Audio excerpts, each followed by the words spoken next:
담으려고 지금 손질하고 있었어요. 약이 되는 도라지청을 집에서 만든다고요? 6가지 재료만 있으면 준비 완료입니다. 제철 맞아 과육이 풍부한 배. 도라지의 쌉싸래한 맛을 잡아줘 궁합이 좋다는데요. 껍질째 갈아주는 것이 포인트입니다.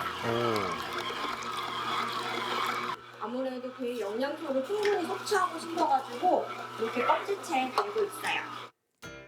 배에 루테올린 성분은 가래를 삭혀주고 기침 완화에 효과적인데요. 껍질까지 모두 사용하기 위해 갈아서 넣어준답니다.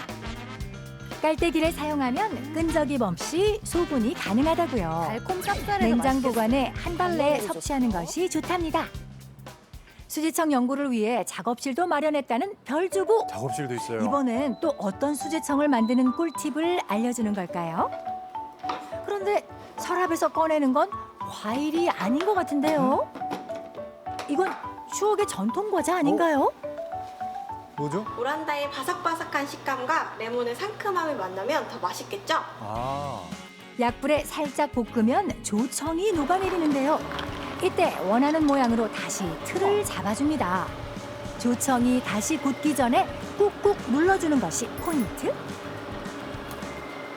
여기에 별주부만의 킥! 레몬청 등장입니다. 아까 만든 거예요. 청의 과육을 올려서 붙여주시면 됩니다. 레몬청을 먹다 보면 원액은 다 먹고 과육만 남는 경우가 많은데요. 네. 바삭한 과자 위에 과육을 얹으면 새로운 디저트로 오. 재탄생된다는 말씀. 새콤달콤한 별주부만의 디저트. 어떠세요? 하고 맛있어요. 레몬청뿐 아니라 다양한 수제청으로도 만들어 보세요.